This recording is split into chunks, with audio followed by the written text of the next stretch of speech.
I'd like to thank the Abstract Committee for allowing us to present our work. I will be presenting my abstract titled Intraoperative Flip Distensibility during Poem Varies According to Achalasia Subtype. I have no disclosures. The disclosures of my co-authors are as listed.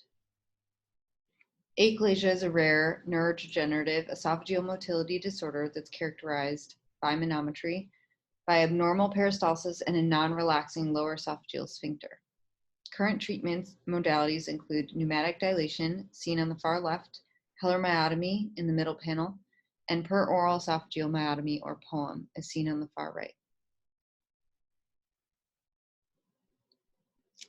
Achalasia is diagnosed by high-resolution manometry. High-resolution manometry measures pressure along the esophagus during swallowing. The far right shows a normal manometry pressure topography during 4 swallows. Esophageal pressure topography informs the Chicago classification for a diagnosis of achalasia subtypes. Type 1 achalasia demonstrates no contractility or complete aperistalsis. Type 2 achalasia demonstrates pan-esophageal pressurization. Type 3 achalasia is often referred to as spastic type achalasia, which shows premature contractions with a decreased distal latency. And finally, there's a variant type achalasia, most commonly known as esophagogastric junction outlet obstruction, or EGJOO, where there's increased lower esophageal sphincter tone. Manometry is useful for the diagnosis of achalasia and its subtypes, as it assesses lower esophageal sphincter pressure during swallowing. However, it has limited utility during the treatment, such as surgical myotomy, as the resting pressure is often normal. This is where the functional luminal imaging probe is useful, as a technology that allows for measurement of lower esophageal sphincter compliance. The FLIP system uses a catheter-based technology with a working distal end that houses a pressure transducer, balloon, and electrodes. When placed across the esophagogastric junction, or EGJ, the system is able to calculate a cross-sectional area and a pressure.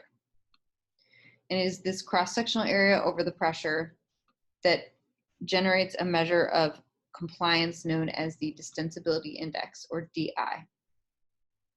We know that pressure topography differs on manometry, and there are physiologic differences often related to motility between the achalasia subtypes. Yet, to date, no studies have examined these differences using FLIP. Our hypothesis was that intraoperative DI as measured by FLIP during POEM for achalasia will differ by achalasia subtype. Our objective was to determine if intraoperative FLIP measurements and the changes produced by POEM differs between achalasia subtypes. In order to achieve these objectives, we performed a retrospective cohort study of patients undergoing POEM at our institution with intraoperative FLIP between 2012 to 2019. We collected pre- and postoperative symptom questionnaires and physiologic studies routinely. Associations were assessed using Mann-Whitney-U and chi-square tests as appropriate. Overall, there were 142 patients in the study, 30 type 1, 68 type 2, 27 type 3, and 17 variant type achalasia patients. Interestingly, type 1 achalasia had the lowest median age, and variant type and type 3 achalasia were both older. This corresponded with higher ASA classifications for both variant type and type 3 achalasia patients, as well as a higher proportion of Medicare patients in type 3 and variant type achalasia.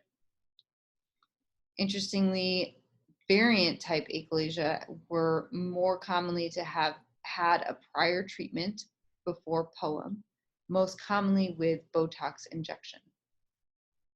There was a significant difference between all subtypes at each operative time point after induction of anesthesia, after submucosal tunneling, and after myotomy. Pairwise comparisons demonstrated that this was mostly due to type 1 achalasia patients having significantly larger DIs than types 2 and 3, and also types 3 versus type 2 following myotomy. There were no differences in cross-sectional area at any operative time point.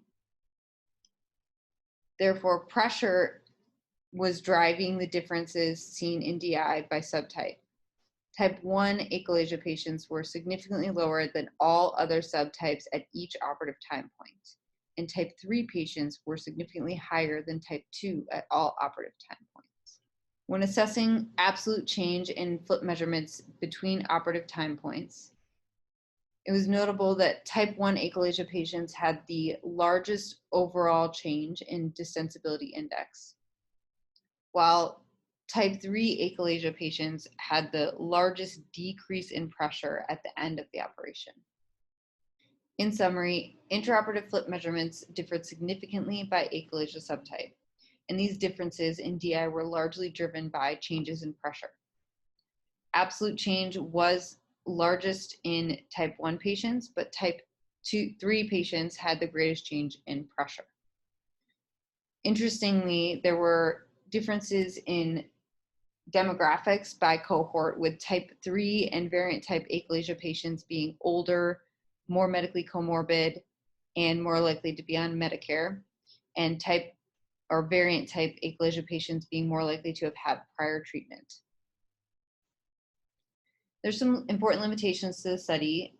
It was performed at a single site and by a single surgeon, which limits the generalizability of our findings. This was a relatively small cohort, especially when considering the breakdown by the 4 subtypes.